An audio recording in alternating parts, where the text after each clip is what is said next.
Now we will begin Session 2, Fate Mapping T-cell Responses by MHC tetramers in Type 1 Diabetes. I'd like to introduce our session chair, Dr. Murakami Masaaki from Hokkaido University, who will be guiding us through this session. Our speaker for this session is Dr. Eric Huseby from the University of Massachusetts Medical School. Dr. Murakami, over to you. Okay, thank you very much.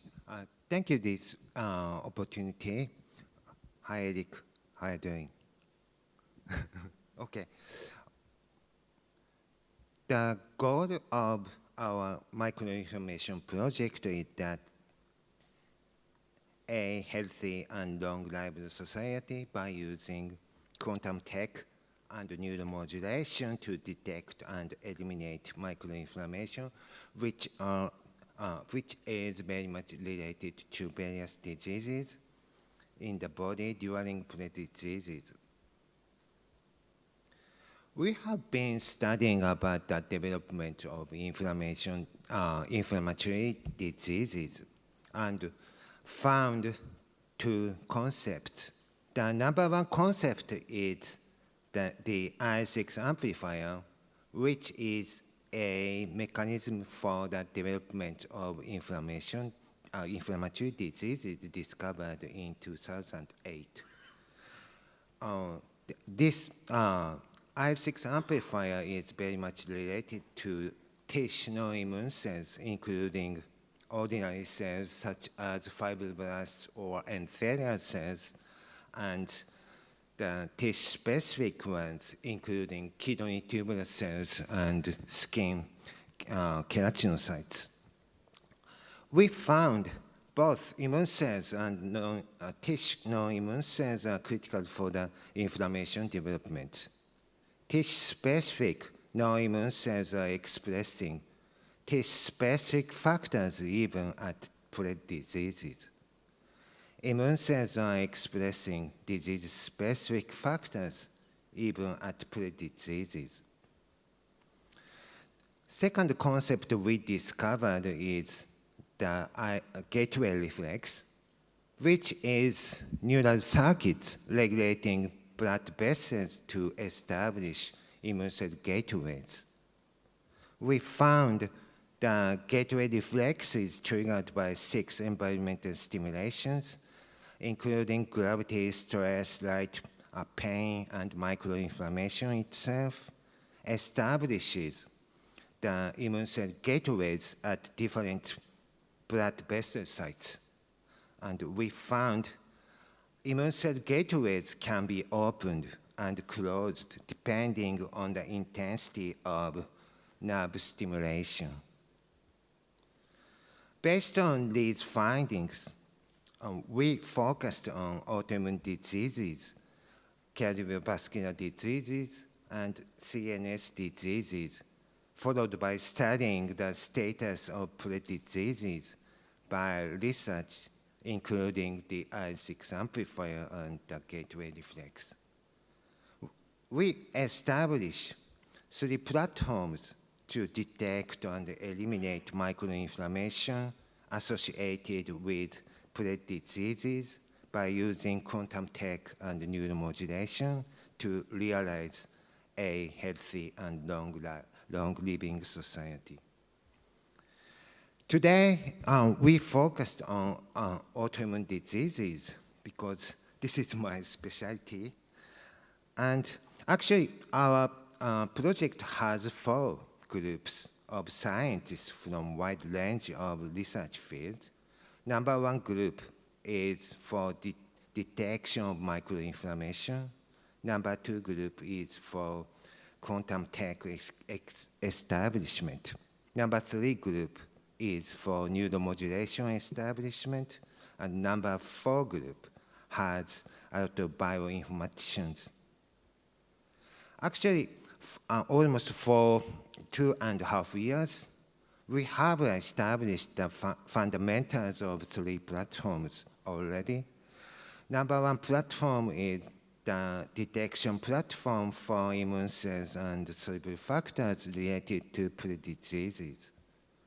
regarding cell population in PBMC, we found, based on gene expression profiles of 27 immune cells fractions sorted, we can identify the difference is between healthy individuals and patients with 10 autoimmune diseases with more than 80% probability by using specific 50 genes.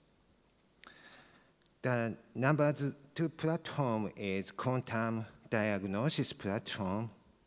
We have using 4 kinds of quantum tech.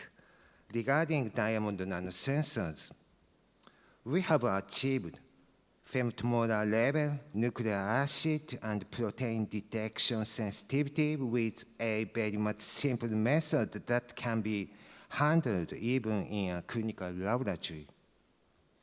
And the number 3 platform is for neuromodulation. Regarding inflammatory reflex, vagus nerve stimulation discovered in our project advisor Kevin Tracy in New York City on epilepsy, we demonstrated that non-invasive vagus nerve stimulation suppresses more than 90% of seizures and peripheral blood T-cell activation in these patients. Today, we are focusing on the number 1 platform, particularly on autoimmune disease cases.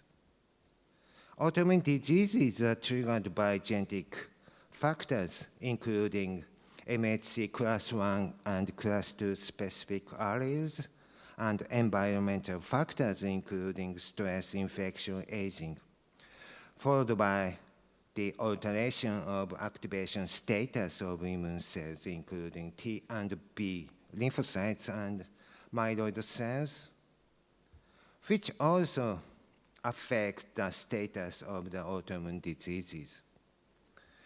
Therefore, we hypothesized that monitoring of the status of immune cells may detect the pre-disease condition. Actually, Dr. Fujio in University of Tokyo have published 2 cell papers after starting this project. He established the methodology for identification of microinflammation-associated immune cells in the blood. He collected blood cells from patients, followed by isolation of PBMC to sort 27 immune cell fractions to do RNA-seq experiment. And he did whole genome sequencing to get the disease-associated SNPs. In 2021, he established the comprehensive analytical method by using 10 autoimmune diseases, and in 2022, he used active and inactive phases of SLE patients. And now we suggested that by using these data, healthy PBMC are distinguished from PBMC from patients with 10 autoimmune diseases with a probability more than 80% by using 50 genes in specific active immune cells. Actually, to improve the sensitivity for pre-disease detection, we are doing several things. And most important thing might be antigen specificity of activated immune cells detected here by using MHC tetramers and autoantibody screening library. Therefore, I invited Dr. Eric Huseby, my best friend in University of Massachusetts. He's very much an expert in antigen specificity in autoimmune diseases. Okay, Eric, please. Okay, thank you. And it's a great honor to be part of the symposium. Perhaps next time I can be there in person. Let me share my screen here.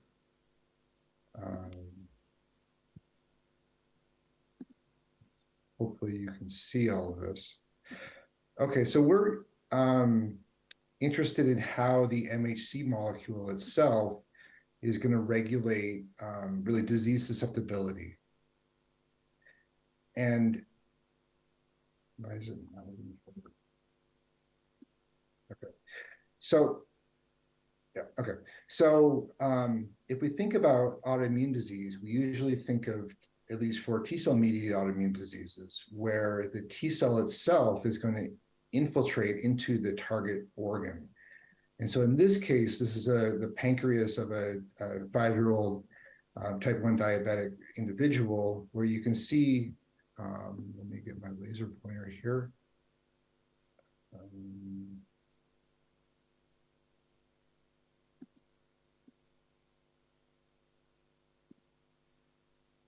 You can see CD45, so lymphocytes that are surrounding the islet cell of the pancreas. These are going to include both CD8 T cells as well as CD4 T cells. And we know that many of the different autoimmune diseases are in fact not just either CD4 mediated or CD8 mediated, but really are an orchestration of both arms, both the humoral as well as the T cell arm, both CD4 cells and CD8 cells that are really going to come together to attack a tissue in a disease setting. And so when we think about autoimmune disease, really the most largest genetic risk for getting disease is the HLA itself. And we've known this for 35 years, 40 years now. The class 2 molecules are really the most predisposing influence of becoming autoimmune susceptible. There's also, for diabetes, insulin expression in the thymus, suggesting that there's some types of T cell selection that's being affected.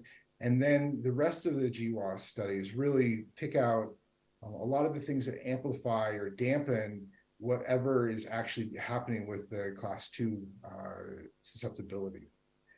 And so again, what I wanted to really focus on this talk is really the elephant in the room when it comes to autoimmune disease, and that's the specific role of MHC2 alleles. And so polymorphisms in the class 2 allele are really what drive disease susceptibility. And this is, we're just highlighting here a paper from the late Hugh McDivitt that showed that really about half of all susceptibility to type 1 diabetes in patients is focused on residue 57 of the beta chain. So one single residue of the MHC beta chain in the HLA-DQ beta molecule really provides about half of the predisposition. So this is an enormous influence of the disease setting. And what's more interesting, or also very interesting when it comes to the role of MHC, is that to be susceptible, you really require 2 copies of the bad or the disease-associated allele, and not just a single copy. So if you're heterozygote for one of these DQ alleles that carry these beta 57 mutations, you really don't get sick any more than the background non-expressing population. It's really when you have the homozygote or the heterozygote combination of the 2 bad ones that you really become highly likely to, or much more likely to become diabetic. And so this really sets up a very simplistic sort of genotype, so 2 copies of the susceptible MHC class 2 alleles, to the phenotype, which is the pancreas is infiltrated by expanded CD4 and CD8 clones. And in fact, there's strong evidence both in mice and humans that both CD4s and CD8s are required for the disease process. So we wanted to really tease apart how is the MHC class 2, and particularly a polymorphism in the class 2 allele, really regulating this, or orchestrating this downstream multifaceted attack on the pancreas. And so I want to quickly introduce the NOD mouse. I think a lot of people know what this is. It's a non-obese diabetic mouse. It was first discovered actually in Japan. These mice spontaneously get type 1 diabetes starting at about 12 or 15 weeks of age, and they, depending upon your colony, can go anywhere from 60 to 80% having disease by about 6 months. And this is just an H&E stain of a pancreas, of a beta islet cell here, or islet cell mass, showing lymphocyte infiltrations. And so this model really introduces or allows for T cells to attack spontaneously the pancreas. So we thought it was a nice model to really look at, tease apart the role of MHC in type 1 diabetes. And fortunately, mice and humans, when it comes to MHCs, are very similar for type 1 diabetes susceptibility. So the two alleles, DQ2 and DQ8, so DQ2.5 and DQ8, the beta 57 is an alanine, and normally in protective or non-associated MHC alleles, it's an aspartic acid. And so this switch here, this PA to PD, this alanine is really thought to be the driving force of this predisposition. In the NOD mice, instead of the PD or PA, there's an HS. So a serine is very similar to an alanine, and the histidine is just simply different than a proline. Whereas all of the other IAs and IEs, or at least the vast majority of IAs and IEs in mouse, carry the prototypic PD sequence. And so to get at, okay, so this is just the crystal structure. So this polymorphism in this beta 57 position is actually in the peptide binding pocket. So this is IAB, a conventional PD carrying allele. This is IAG7 that has this HS. You can see this huge charge difference between the blue is charged and the white is sort of neutral. Normally there's a salt bridge that holds the MHC beta chain to the MHC alpha chain within this P9 pocket. It's also going to affect what kind of residues within a peptide can bind to the MHC binding pocket. With the G7 or a DQ2 or DQ8, the salt bridge is lost, and it changes the peptide specificity of what can actually be presented by these MHC molecules. And so what we're really getting at is these sort of very fine structural changes in the P9 binding pocket are really inducing or creating about half of all the genetic susceptibility to type 1 diabetes. And so to get at what is actually occurring, we decided that we would use CRISPR to change the allele of the wild type, which is this HS at 56 and 57, to the PD carrying allele. At the same time, we're eliminating in a different set of mice IAG7 altogether, and I'll explain why we want those, why we use those mice in just a few minutes. So we can then take our mice where everything is genetically identical except for those two amino acids in the P9 binding pocket, and cross them to a variety of different, cross them to themselves as well as wild type to get, all of the different combinations of the polymorphism. So we can have wild type MHC, wild type PD MHC. So one copy of the wild type MHC and one copy of the PD carrying MHC, two copies of the PD carrying MHC, or because we knocked out IAG7, we can have a wild type expressing mouse that the other allele is null. And what this does is it makes a nice control for the heterozygote or the hemizygote expression, where how much of the disease susceptibility is due to one copy of the wild type versus two copies. And this is the accurate control for determining whether the PD is actually influencing disease susceptibility or is just having the amount of MHC on the cell surface. So if we track our mice, obviously if you knock out class 2 altogether, the mice don't get sick.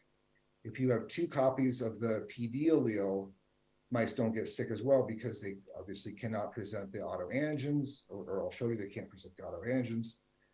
Now, just like in humans, if you have one copy of the wild type and one copy of a additional MHC allele, then you really don't get, you're very, very well protected from disease. Relative to if you have one copy of the wild type allele and one null allele, so the same amount of wild type MHC, this is showing that the PD is actually inducing some sort of protective effect relative, and of course the wild types get quite sick. The protective effect, this difference in disease here is really due to the protective effect of the MHC. One copy versus two copies of the wild type allele is really suggesting they perhaps are changes in either positive selection or in antigen presentation, because you only get half as level of antigen being expressed in the hemizygote mice versus the homozygote wild type mice. Now, over the years, there's been a number of hypotheses as to why these particular alleles are promoting autoimmune disease.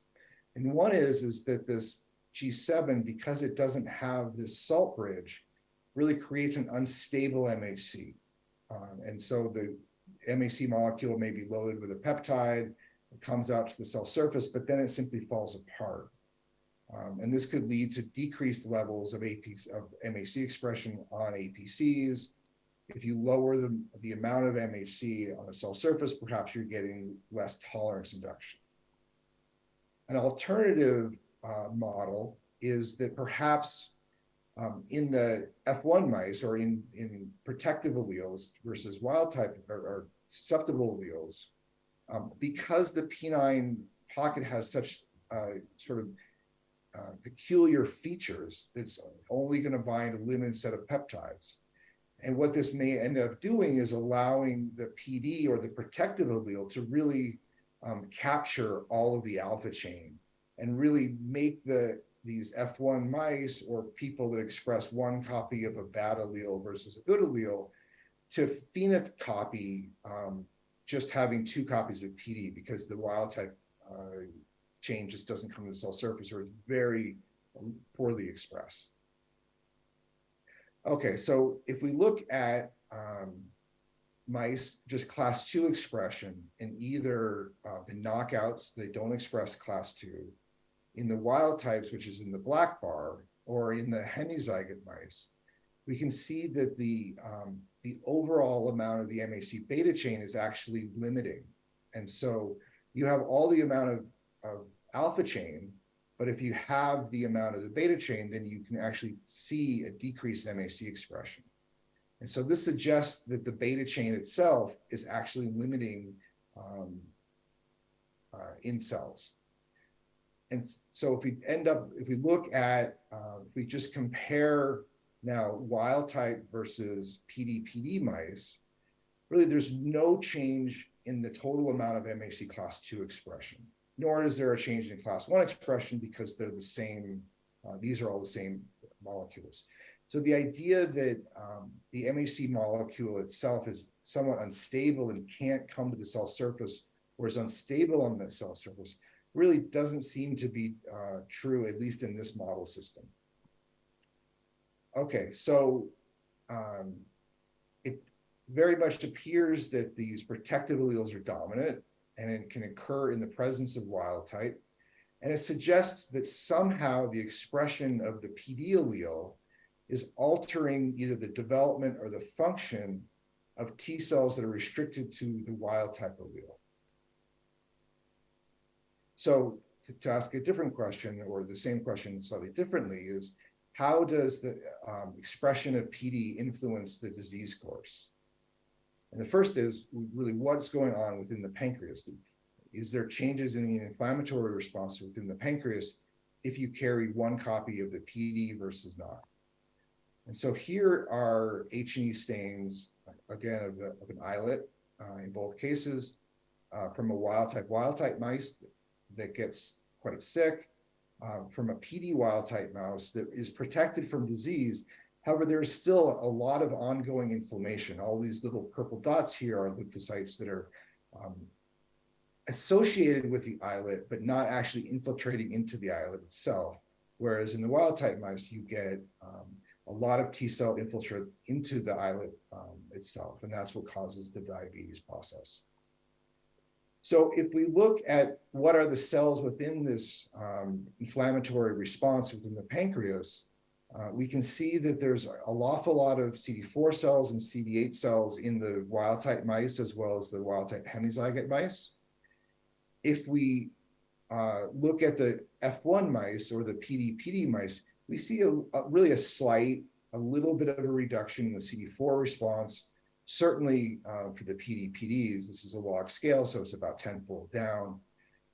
What's highly dramatic, though, is the loss of the CD8 T cells within the inflammatory infiltrate. The two lines, the wild type and the hemizygote mice, that get sick have quite a lot of CD8 cells that target the pancreas. It's down about 10-fold if you have a protective allele, and about another 5-fold in just a straight PD mice. So it was a little bit surprising that there wasn't a huge reduction in the total number of CD4 cells. However, if we look at the phenotype of the T cells that infiltrate into the pancreas, what we observed is that for the wild type mice, we get a large population of these CXCR6 positive CD4 T cells. These are largely lost in the PD wild type mice. Now, we don't lose the second population that people have identified within the tissues, these FR4 positive cells.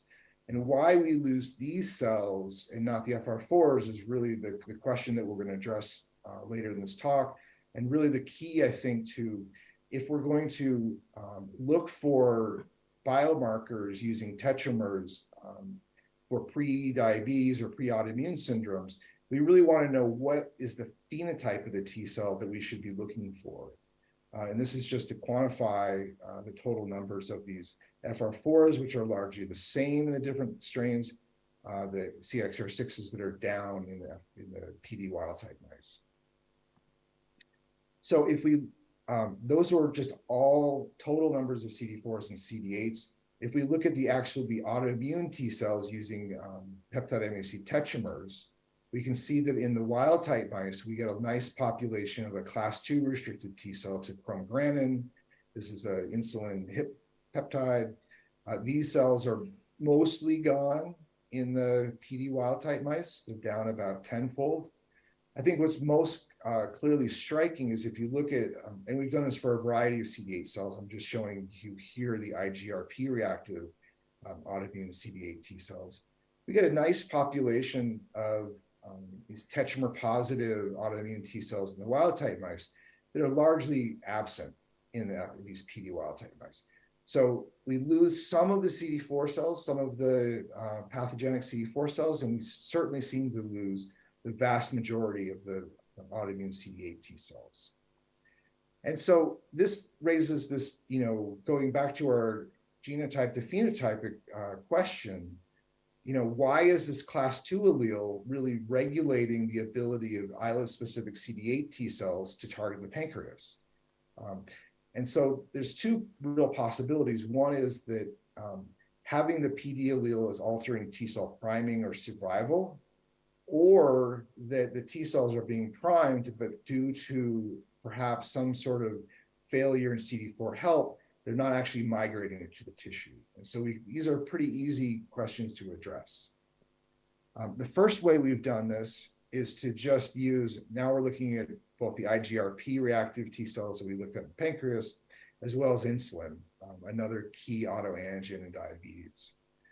In the wild type mice, we get a nice population of activated T cells that are tetramer positive.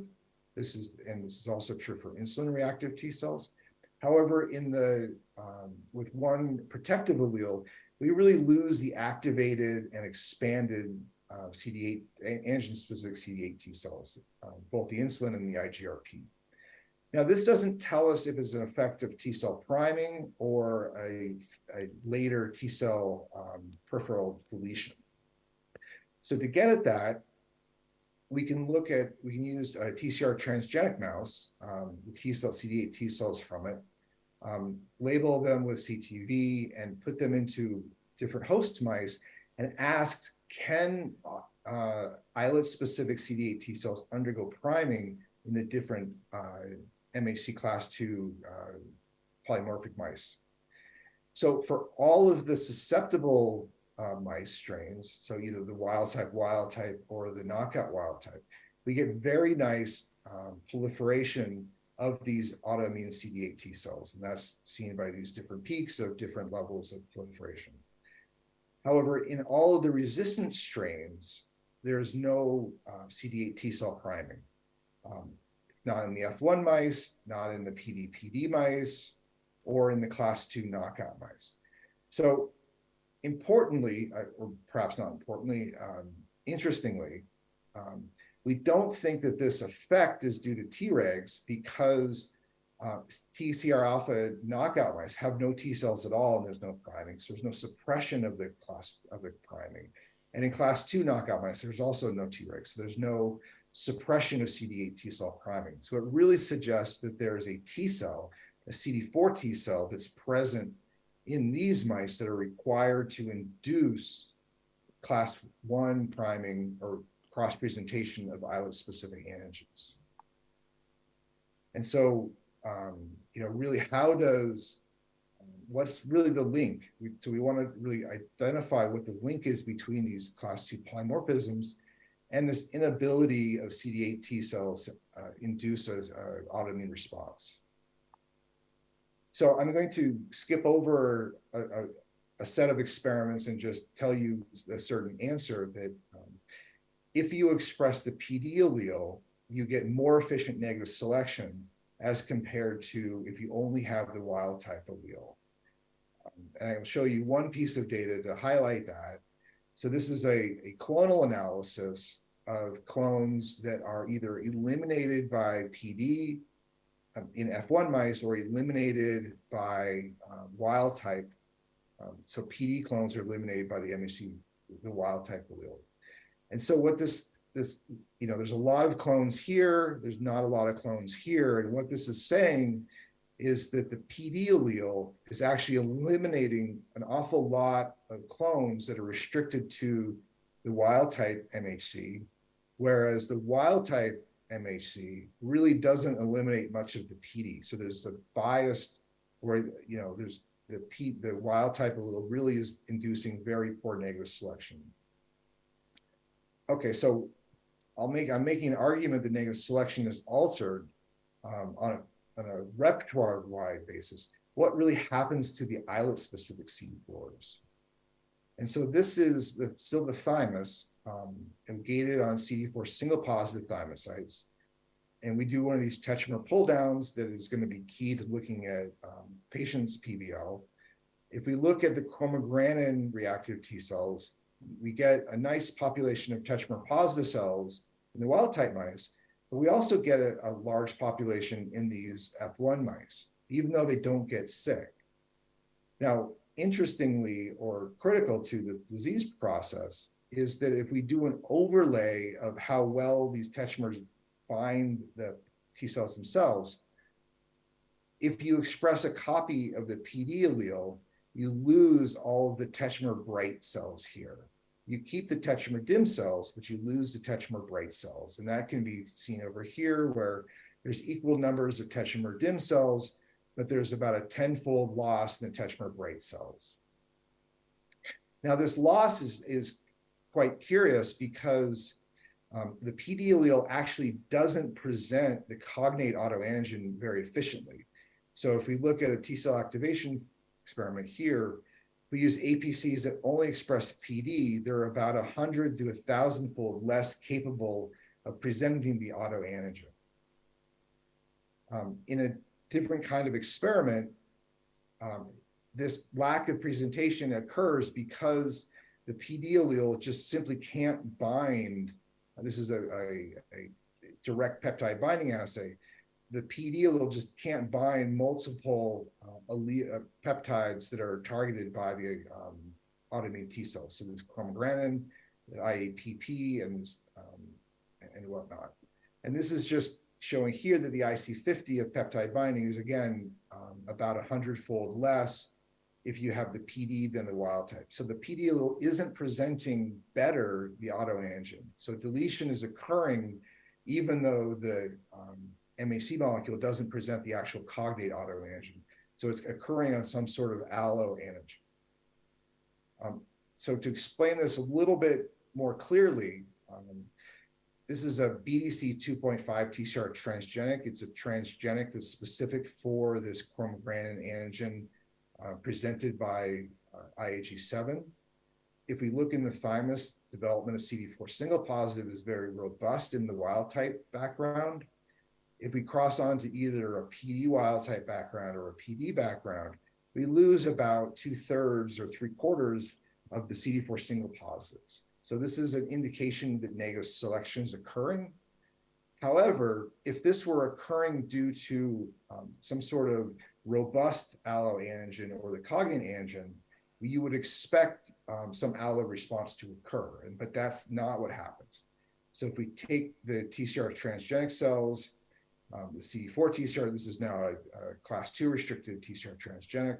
You put them into wild type mice, they proliferate because they see their autoantigen in the pancreatic lymph node. If you put them into PD wild type mice, they also proliferate because the wild type allele is there. However, if you put them into PD mice, they don't proliferate because these PD alleles can't present the cognate antigen or a strong alloantigen. And so we're calling this a non-cognate deletion because it doesn't seem to be capable of inducing peripheral T cell activation, yet it can induce some form of negative selection. So this is just a quick summary of those parts that I wanted to highlight, that if you express a protective allele, in our case, this PD allele, it eliminates about 10 to 20% of all the CD4 clone types that are restricted to the wild type allele. It maps to the peptide binding properties. For a lot of this, it seems to be occurring on antigens that are not capable of inducing mature T cell proliferation. And for some reason that we're still working through, this type of deletion that's protective to autoimmune disease is really targeting the high affinity clones and doesn't seem to be targeting the lower affinity clones. Okay, so that's a lot of sort of the nuts and bolts of what's happening. I want to finish up with really how does this influence susceptibility to type 1 diabetes? And so we've moved to the thymus, now we're in this the periphery. If we look again at chromogranin reactive T cells in the wild type mice, we get a nice population of activated tetramer positive cells that are also present if you have only one copy of the wild type allele. So it doesn't require 2 copies of the wild type allele. However, if you introduce a protective allele, you still get some activated clones that are tetramer positive. They're just not as tetramer bright. They're all tetramer dim. And if you express 2 copies of the PD, you don't get any of them. And so this is the MFI. You get a reduction in the MFI of the autoimmune T cells. If we clone out the receptors from these different pots, the orange here are the ones from the wild type, the blue are from the PD wild type. You can see again that the tetramer staining is down for mice that don't get sick versus mice that get sick.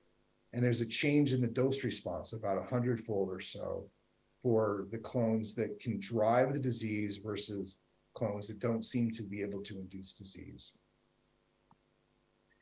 If we phenotype the cells that are in these different boxes, we can observe that in all of the mice, we get some of these FR4 positive cells, the same ones we saw in the pancreas that were present in equal ratios or equal amounts.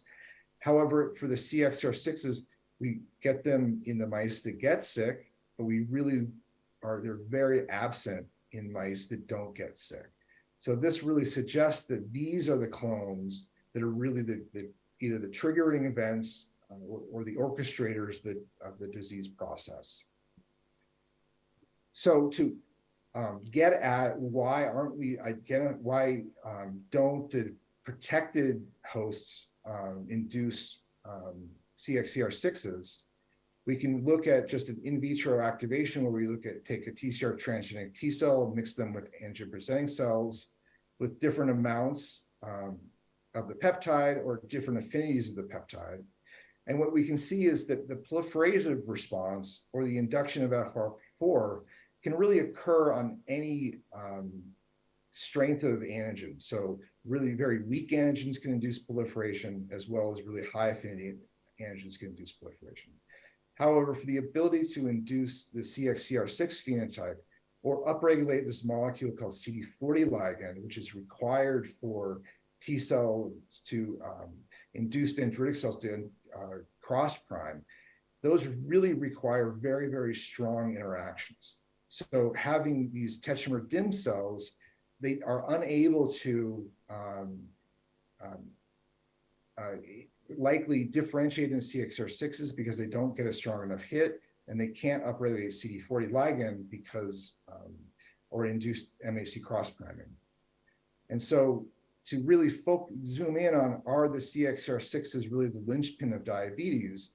We did the standard assay where we take these clones from one mouse and we transfer them into a TCR alpha knockout mouse. And if we just transfer CD4 cells, nobody gets sick. However, if we co-transfer both the CXR6s plus CD8s, now they get rapidly sick within 8 weeks, whereas CD8s alone don't get sick, or CD8 cells plus the FR4s can eventually get some of them sick, but not very efficiently. How do these CXR6s actually induce or orchestrate diabetes? This is certainly a work in progress. One of the indications is that for these CXR6s, they can upregulate CD40 ligand, whereas the FR4s cannot. This is true for all CD44 high or activated T cells, as well as tetramer positive cells. So it seems to be a universal phenotype that separates these two types of clones. If we add back CXCR6s to mice that don't have any T cells, we can induce cross-priming. And in fact, if we add back the TCR transgenic version of these CXCR6s, we induce very robust cross-priming relative to the protected mice. And so we have this now ability to turn on, and hopefully with that understanding how to turn off cross-priming and then stop the autoimmune disease process in the future. And so this is a little bit of a schematic of what we think is happening. These high affinity CXCR6s seem to be recognizing antigens on CDC1s. We know they're CDC1s because these are the dendritic cells that are critical for inducing CD8 cross-priming. Somehow there's a release probably of chemokines that are recruiting these CDC1s. The CD40 ligand interactions activate and induce class 1 cross-priming, which then can prime the CD8 T cells to then traffic to the pancreas and induce beta cell destruction. So with that, I would just like to thank Brian and Sarah for doing the vast majority of this work. We have long-term collaboration with Arup Chakrabarty's lab, really modeling how these processes work. And now I'll be happy to take any questions that you have. And thank you for your attention. Thank you very much, Eric. Yeah, very much interesting, super interesting talk. Actually, I have several questions about the antigen specificity, but I think the antigen specificity of T cells are very important to detect even pre-disease condition. Yeah, you definitely suggested so. Eric, actually, do you think the peripheral tolerance are very much important for the disease development in your model too? We were expecting it to be important, but so far we've only, the peripheral tolerance that we're seeing is really ignorance. And so if we only have these low affinity clones, they don't seem to be able to kick off the whole cycle of the disease process, in particular, the activation of dendritic cells. So we get CD4 activation, but we don't get dendritic cell migration from the pancreas back to the pancreatic lymph node or the CD8 priming. So it seems to be more of a hidden antigen effect than a tolerogenic effect. Okay, thank you very much. Actually, do you think are there any pathogenic T cells in PD wild type mice too? We have tried. So there are certainly CD8 T cells that can drive the disease. If we bypass, if we just virally infect the mice with VSV viruses that express insulin and IGRP, we can ultimately induce diabetes by bypassing the point of the CD4 cells altogether. Now, we don't seem to, we've tried priming the CD4 cells to see if some of them can orchestrate the process, and we haven't been able to induce diabetes. So it seems that there's really a lack of the driver clones in those mice. There are plenty of self-reactive cells, these FR4s and tetramer positive cells that can go to the pancreas, but they don't seem to be the triggering clones, at least in this process.